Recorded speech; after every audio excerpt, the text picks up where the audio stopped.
अस्सलामुअलैकुम फ्रेंड्स, उम्मीद है आप सब खैरियत से होंगे। जैसा कि आप जानते हैं, इस चैनल पर हम CSS के पास्ट पेपर्स का सॉल्यूशन अपलोड करते हैं क्वेश्चन वाइज।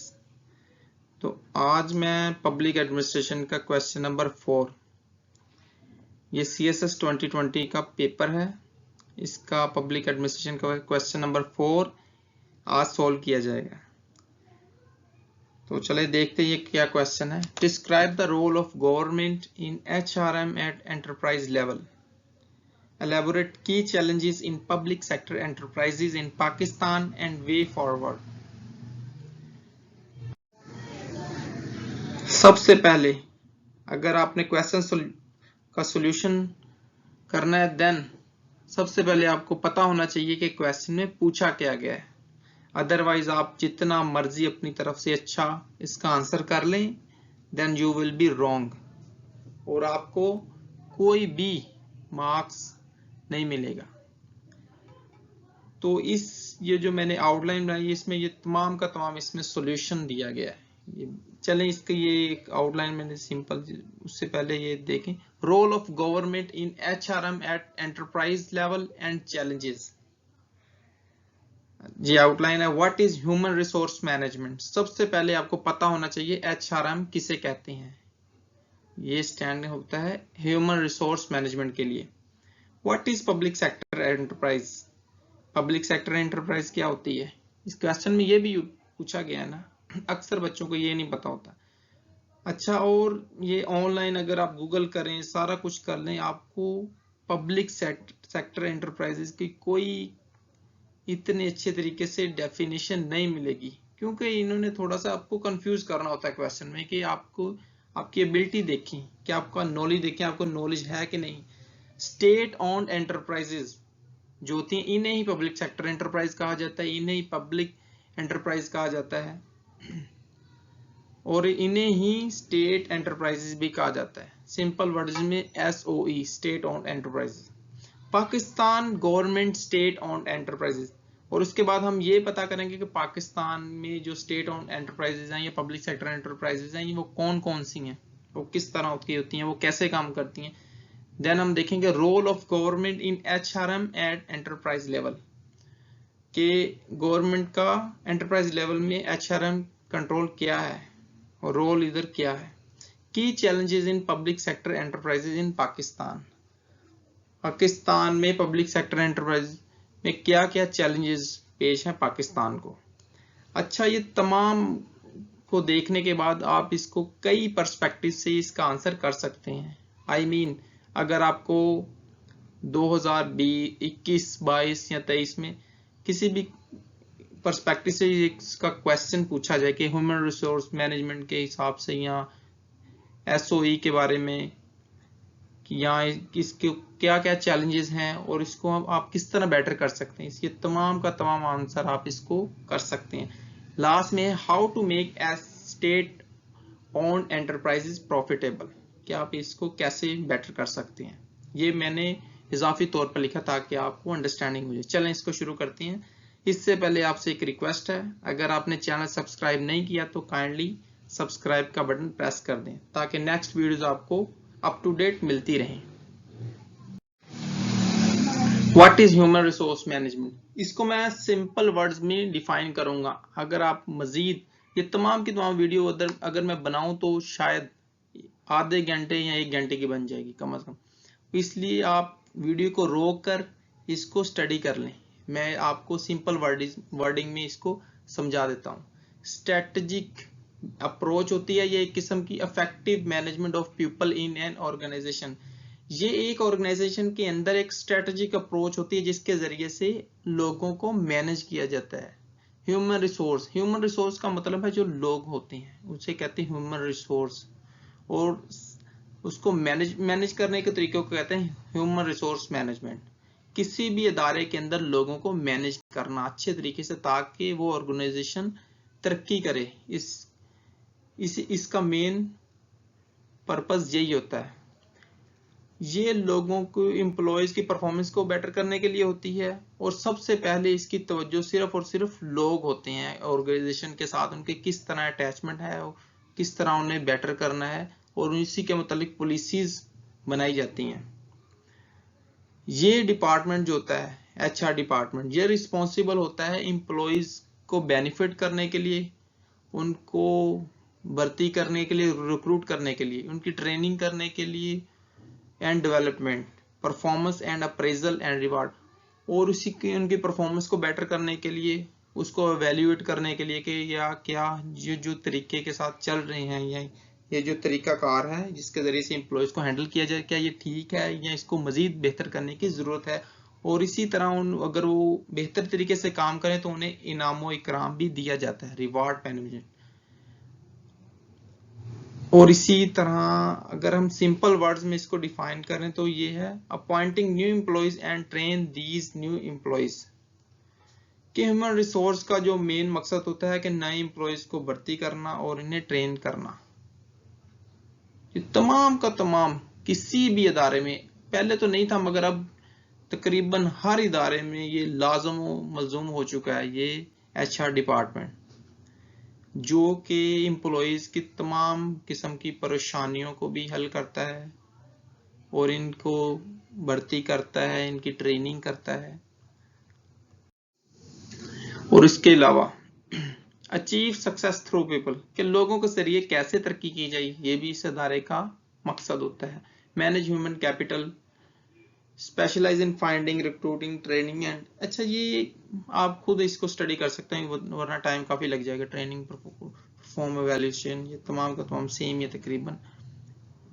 कंपेंसेशन स्ट्रक्चर, कि लोगों को अगर कोई मुश्किलात हो तो उसको भी हैंडल करता है।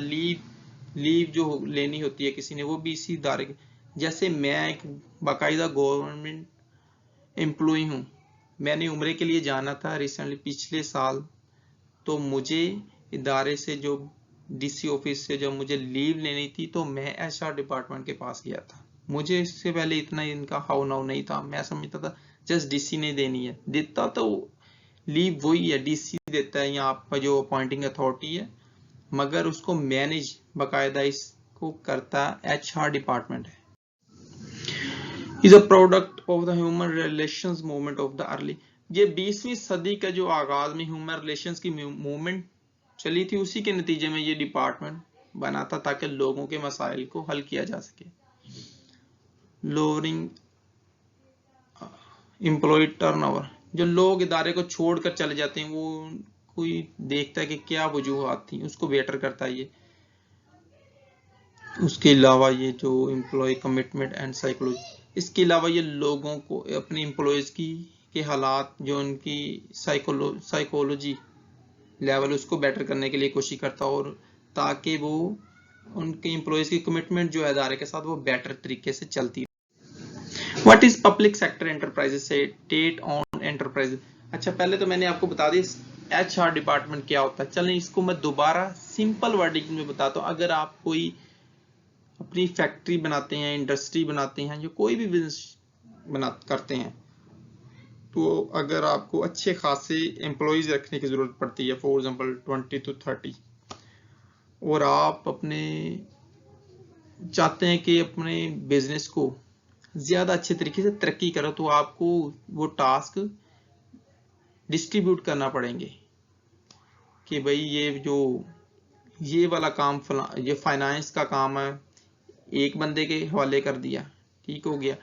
जो आपने अदर डिपार्टमेंट्स अदर इंडस्ट्रीज के साथ, मार्केट के साथ डीलिंग करनी है, वो एक मार्केटिंग के लिए एक अलग बंदे को हायर करेंगे, फाइनेंस के लिए भी हो गया, ये भी हो गया। उसके अलावा आपने जो रॉ मटेरियल लेना है उसके लिए एक अलग से बंदा हायर करेंगे, और इसी तरह अपने तमाम एम्प्लॉयज को रिक्रूट करने के लिए और उनको उनके मुतालिक तमाम शिकायत वगैरह को हैंडल करने के लिए एक डिपार्टमेंट बनाएंगे, उसे कहते हैं ह्यूमन रिसोर्स डिपार्टमेंट। उसी के जरिए तमाम एम्प्लॉयज रिक्रूट होंगे, लीव मिलेगी उन्हें, और तमाम एम्प्लॉयज रिलेटेड तमाम काम वही करेंगे, यानी कि ह्यूमन कैपिटल को वो सोल्व करेंगे।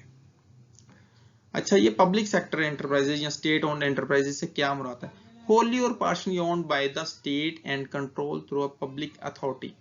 ऐसा एक बिजनेस हो जाए या ऐसे एक ऑर्गेनाइजेशन हो जाए या डिपार्टमेंट जो कि जो कि मुकम्मल तौर पर या कुछ या पार्शली तौर पर स्टेट ओन करता हो, यानी स्टेट उसका मालिक हो, और उसे कंट्रोल किया जाए पब्लिक अथॉरिटी के जरिए, यानी कि वो सिविल सर्वेंट के जरिए उसको कंट्रोल ना किया जाए बल्कि एक पब्लिक अथॉरिटी हो। Some public enterprises are placed under public ownership because for social reason and it is thought the service or product should be provided by state monopoly. Utility, gas, electricity board, जिस तरह हमारे इधर आप देख लें PIA हो गया और इसी तरह वापडा हो गया। उसके अलावा शहरों में मजीद ये जो इलेक्ट्रिसिटी प्रोवाइड करते हैं जैसे लाहौर इलेक्ट्रिक सप्लाई वगैरह जो होगी, लेस्को, फेस्को, पिशावर के जो इस तरह, और इसके अलावा रेडियो पाकिस्तान हो गया, PTCL हो गई, ये तमाम के तमाम स्टेट ओन्ड एंटरप्राइजेस हैं, यानी कि इनको सिविल सर्वेंट रन नहीं करते, ये पब्लिक अथॉरिटी के जरिए होते हैं, यानी कि ये प्राइवेटली इनके जो अंदर जो काम करते हैं लोग, मैनेजर्स वगैरह, ये तमाम के तमाम प्राइवेट पर्सन होते हैं, मगर उनका हेड जो होता है वो एक पॉलिटिकल पर्सन होता है, मिनिस्टर होता है। Employees of this enterprise are not, अच्छा वो मैंने पहले भी आपको बताया। पाकिस्तान के ये हैं enterprises, Pakistan PIA, Pakistan railway, वापडा, national highway, telecommunication, PTCL, radio, इसी तरह कई बैंक्स जैसे कि पंजाब बैंक हो गया, ये ज़रूरी तरक्याती बैंक, ये भी स्टेट ओन्ड एंटरप्राइजेस है। Role of government in HRM at enterprise level, और उसके अलावा क्वेश्चन ये भी पूछा गया है सबसे पहले कि एंटरप्राइज लेवल पर गवर्नमेंट का क्या रोल है। HRM ह्यूमन रिसोर्स मैनेजमेंट, जैसे कि मैं आपको पहले ही बता चुका, ह्यूमन रिसोर्स मैनेजमेंट किसे कहते हैं कि वहां का ह्यूमन कैपिटल को किस तरह गवर्नमेंट डील करती है और इसका क्या किरदार है। जैसे कि पहले ही बता चुका हूं कि वो एक प्राइवेट मैनेजर्स या लोगों के जरिए वो हैंडल किया जाता है उसको, मगर उसका हेड जो होता है वो एक पॉलिटिकल पर्सन होता है, उसमें सिविल सर्वेंट्स का कोई भी रोल नहीं होता। तो इसीलिए इन्होंने पूछा तो फिर गवर्नमेंट का क्या रोल होता है, वो किस तरह HRM करती है वहां पर enterprise. Adoptability of private sector human resource management practices in public enterprises in Pakistan which have been introduced in public sector under new public management reforms trend। जैसा कि आप जानते हैं NPM न्यू पब्लिक मैनेजमेंट, ये एक public administration की term है, ये आपको लाजमी आनी चाहिए। पिछली वीडियोस में मैं इसका तज़किरा कर चुका हूँ, ये तकरीबन आई थिंक ये क्वेश्चन नंबर 2 में इसको मैंने डिफाइन किया है, उसमें ये एक बाकायदा क्वेश्चन है। न्यू पब्लिक मैनेजमेंट ये एक किस्म की क्या एक तरीकाकार है कि जिसके तहत गवर्नमेंट लेवल पर एडमिनिस्ट्रेशन को बेटर करने के तरीके बताए जाते हैं। वो किस तरीके पर, प्राइवेट तरीके पर। प्राइवेट कंपनीज जो होती हैं, बिजनेसेस जो होती हैं, उनमें वो जो टैक्टिक्स यूज होती हैं, जो इस्लाहात यूज होती हैं, जो तरीकेकार यूज होती हैं, उन्हीं चीजों को गवर्नमेंट लेवल पर अप्लाई करते हैं, कॉपी करते हैं।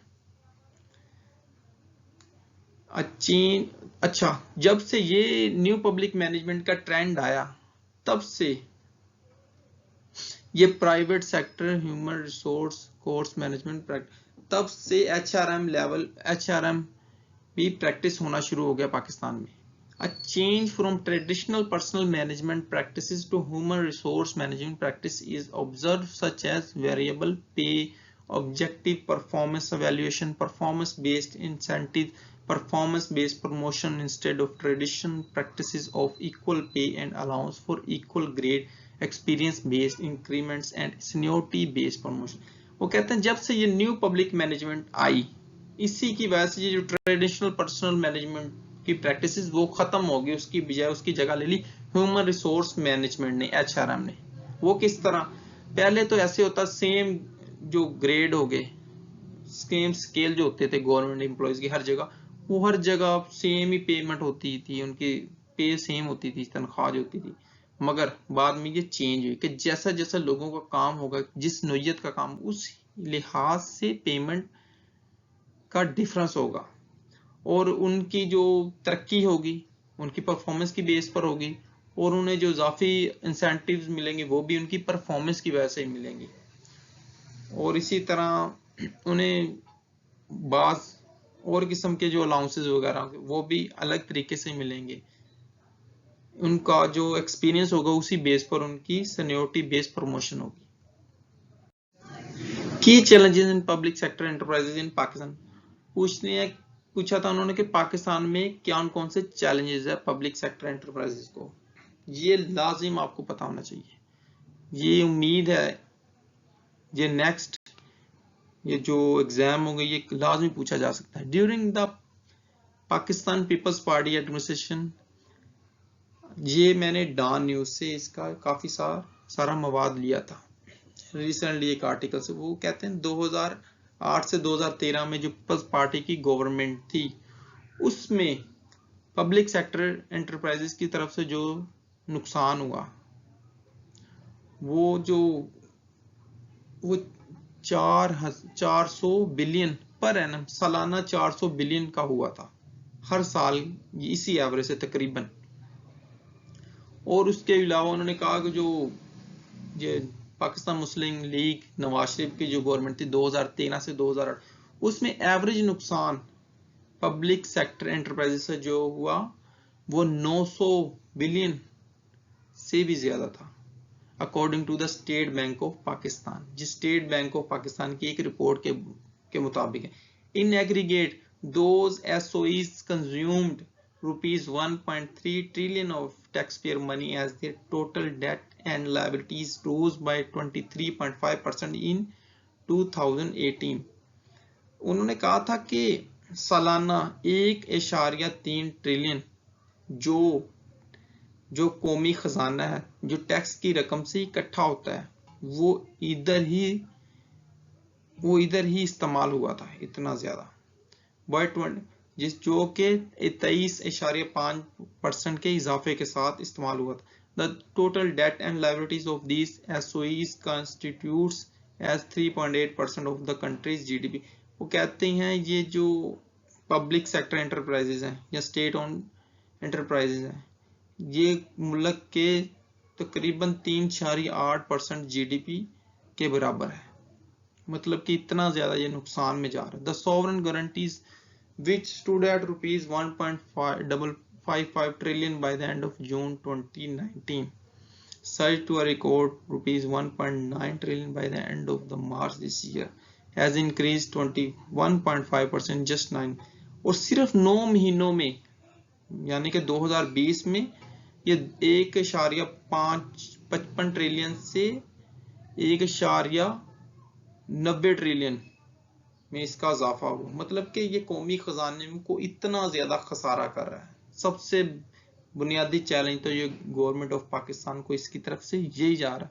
तो इसमें सबसे ज्यादा जो नुकसान में जा रहे हैं उसमें सरफहरिस्त वापडा है, water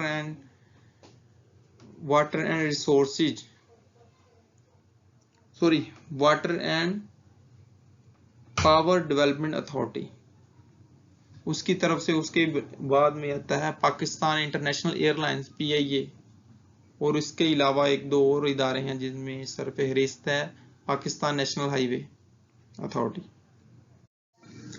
A key reason for every government's failure including that of Pakistan Tehreek Insaf. अच्छा वो कहते हैं तमाम गवर्नमेंट्स अब तक जो फेल होती रही हैं इसमें कोई काबिले कदर उसमें कोई भी तब्दीली नहीं ला सके, उसमें इंप्रूवमेंट नहीं लाई जा सकी। उसकी क्या क्या वजूहात हैं? उनमें से एक सबसे मेजर वजूहात जो मिनिस्ट्री ने बताई है, उन्होंने कहा कि ये जो ब्यूरोक्रेट्स हैं, सिविल सर्वेंट्स है इतने बड़े बड़े जो उधर बैठे हैं, सेक्रेटरी हो गया या एडिशनल सेक्रेटरी हो गया, ये एक वक्त में कई अपनी बोर्ड्स की मीटिंग्स बुलाते हैं। इसको किसके लिए? ये जो मसाइल हैं इनको सोल्व करने के लिए। वो तो सोल्व होती नहीं है, मगर इन मीटिंग्स पर आने के लिए ये जो ब्यूरोक्रेट्स हैं, सेक्रेटरीज, एडिशनल सेक्रेटरीज वगैरह, ये एक वक्त में इतनी मीटिंग्स करते हैं तो उसका जो चार्ज होता है वो इतना ज्यादा हैवी बर्डन होता है जो कि एक बहुत ज्यादा खर्चा होता है जिस पर। It is not only the business of government to run the business on loss with tax money collected from public for the sake of profit of few corrupt employees। ये गवर्नमेंट का काम नहीं है कि लोगों के टैक्स को पैसे से इकट्ठे हुए पैसे से इस तरह के अखराजात बर्दाश्त करें। Incompetence, mismanagement, political interference and lack of investment are the key reasons for the loss and debt stocks they have accumulated over the decades. उसके बाद इन इदारों में इनकम्पेटेंसी बहुत है कि इनका आपस में किसी के साथ कोई भी मुकाबला नहीं है, इसलिए इनमें तरक्की करने का भी रुझान नहीं। उसके अलावा मिसमैनेजमेंट बहुत ज़्यादा है, इनमें कोई मैनेजमेंट नहीं है, कोई खातर ख्वाह इनमें कोई बेहतरी नहीं लाई जा रही। पॉलिटिकल इंटरफेरेंस की वजह से भी ये बहुत ज़्यादा एक की चैलेंज है इसमें कि जो सियासी जो मुदाखलत होती है इसको तो बिल्कुल ही आप इनएविटेबल नहीं कर सकते, ये तो लाजिम हो चुकी है, जिसकी वजह से मुल्क मजीद पिछपाई की तरफ जा रहे हैं। एंड लैक ऑफ और उसके बाद इधर इन्वेस्टमेंट, क्योंकि इतनी इन्वेस्टमेंट करेंगे तो वो तो हो नहीं सकती, क्योंकि एक पाकिस्तान एक डेवलपिंग कंट्री है, ना कि एक डेवलप कंट्री के उसके के पास इजाफी रिसोर्सेज हों। और ये भी एक वजह है कि जब तक इन्वेस्ट नहीं करेंगे देन तब तक आप कुछ भी एक्सपेक्ट नहीं कर सकते। How to make SOEs profitable. Last में ये मैंने एक सिंपल सा एक और थोड़ा आइडिया दिया कि आपको इसको कैसे, ये लास्ट पैरा है, काइंडली इसको भी सुनो। These companies can still be turned around and made profitable. अच्छा, अभी भी ये इतना नुकसान में नहीं जा रहे जब जो कि इतना, इसको कैसे बेटर किया जाता है, ये कुछ सॉल्यूशंस हैं। सबसे पहले कॉम्पिटेंट पीपल, उन लोगों को इधर लाया जाए जो कि पहले ही इसी तरह की मिलती जुलती फर्म्स में ऑर्गेनाइजेशन में काम करते रहे और इस चीज के एक्सपर्ट हों, उनको इधर इंट्रोड्यूस करवाया जाए। और इसके अलावा इधर की जो ओनरशिप है उसका मॉडल बनाया जाए, mixed ownership model, whereby the government owns the companies but those are run and managed by independent hired professional, intervention from bureaucrats। और अच्छा, तो मिक्स लोगों की तरफ से ओनरशिप बनाई जाए, यानी कि गवर्नमेंट सिर्फ इसे ओन करती हो, गवर्नमेंट का इसमें किसी किस्म का मुदाखलत ना पॉलिटिशियंस की तरफ से ना ही ब्यूरोक्रेट्स की तरफ से। ये जो एक सियासी बंदा हो जिसे कुछ भी नॉलेज तो होता नहीं है, ना एक्सपीरियंस होता है, वो उसको हेड बना दिया जाता है, तो कोई पूछने वाला नहीं होता। थैंक यू वीडियो देखने के लिए। अल्लाह हाफिज।